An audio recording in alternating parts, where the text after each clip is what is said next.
Hello, my name is Michael Feingold. I'm President and CEO of Digital OneSource Consulting Solutions. We provide document management solutions, office equipment, computer consulting, and software solutions.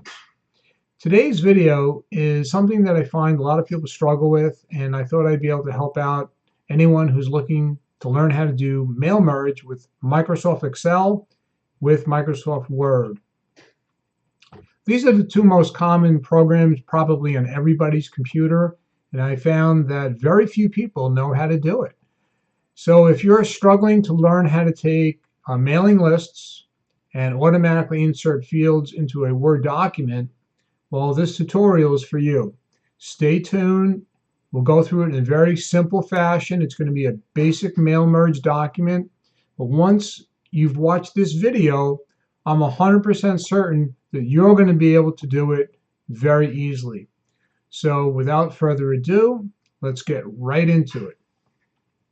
So let me just turn off my camera here. The first thing I'm going to show you is a Word document. Of course, I'm going to bring a little bit of bragging rights here to use my own document, and I just kind of chopped it up a little bit just so I can give you the idea of how it works. So let's start with the Word document. This could be any document. So in this case, let's say right in this space right here, you wanted to add the date. So if you click on Insert up at the top of the page, and all the way here over to the right, you're going to see date and time. Now I am using Office 365. So this is the latest version of Office 365. I believe later this year they'll probably be coming out another newer version. But in any event, this is Office 365 and 2016 version. So here I was just clicking date and time. It's going to give you my choice. I'm going to pick this particular format because I like that one. You could also set it as a default if you want. And I'm going to click OK. So that's going to put in today's date of creation. You could also set it up where if you wanted it to be the date that the document got opened, you could do that as well. But in my case, if I was doing a mail merge, I'm sending out to a group of people, and I'd want it to know it's today's date that I wrote the letter, so I know by the time they get it, it's a few days later. So the next thing we want to do is we want to pick our source. So in this case, we're going to go to source, I mean in terms of the database. So first you have to start with an Excel database, and at the top line, you're going to want to create your name fields. Client name, company name, first name, last name, street name, city, state, zip, etc., for any field that you want to merge into your document. So here I'm going to click on select recipients. I've already created a basic database, so I'm going to click on select recipients, and I'm going to use an existing list. You can use a new list if you want, but I'm going to use an existing one. And in this case, I happen to have it saved to my OneDrive folder under marketing. I'll open that up, and it's going to be this one. Nope, sorry, that's not the one I created. It's that one right there. So it's going to ask me to confirm that this is the file that I want to use, and I'm going to click on OK. So wherever you want to place your mail merge field, so for example, right here, I want to have Dear prefix, it could be Mr., Ms., Mrs., Doctor, etc. I'm going to click on Insert Mail Merge Field. These are all the fields that are on the top line of my Excel spreadsheet. In this case, I want to add prefix. Now, it's very important you remember to add the space after each word, because if you don't, it'll put the first name and the next name or whatever the next field is right next to each other, and that's a bad no-no. So in this case, I have Dear Ms., and I want to insert their last name. And of course, I want to add a comma right there. So in this particular instance, I have it where I have it saying, I would like to congratulate you with your expansion into the blank market.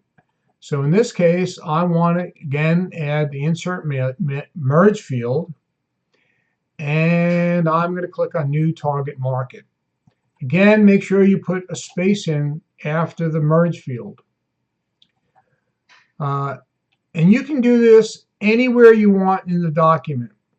Now, one of the things that's important, let's say you have different salespeople or different marketing people or different representatives that are sending out documents, you obviously want it coming from them.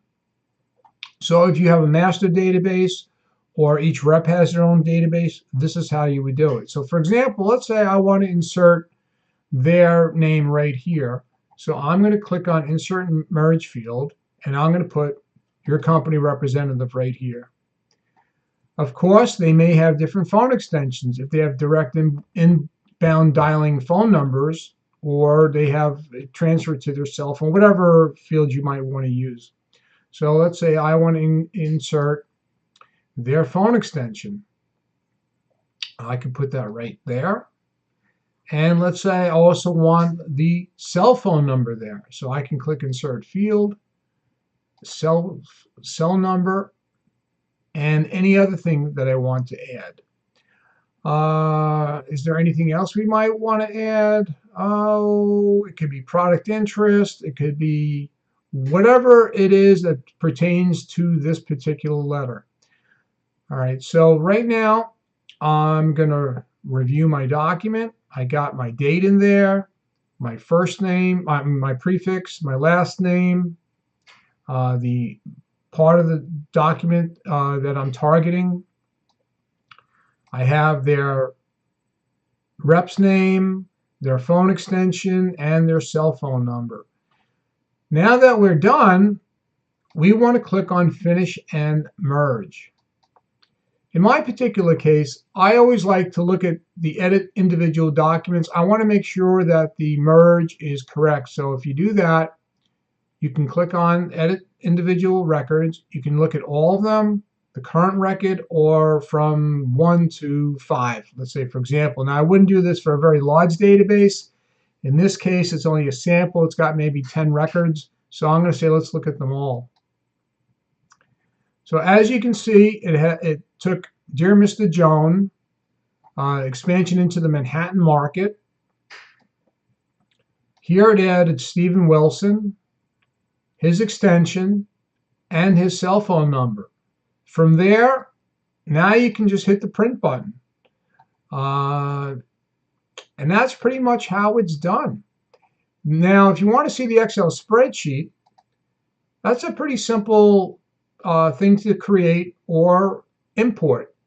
We'll do another video on how to import Excel files into something that you can manage as CSV files if you need to. But all you really want to make sure you have are on the top line, row number 1, right here, you want all the fields that you want to import the data from.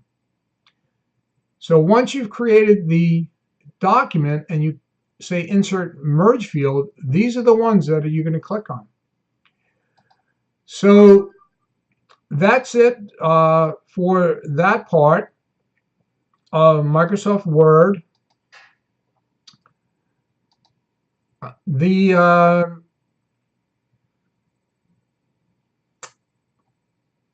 Sorry, that's it. So again, I want to thank you for watching. Please subscribe. Any comments you want to add, please add to the comments section. Again, it's Mike Feingold with Digital OneSource Consulting Solutions. This is a new software program I'm using called OSB Studio. So I'm still getting my hands around it. I'm learning just like you might be. But if anyone has any questions or comments, you can feel free to call me, email me at mfeingold@docsconsulting.net. That is DOCS consulting.net. Thank you for watching. I hope you enjoyed this video. I hope you learned from it.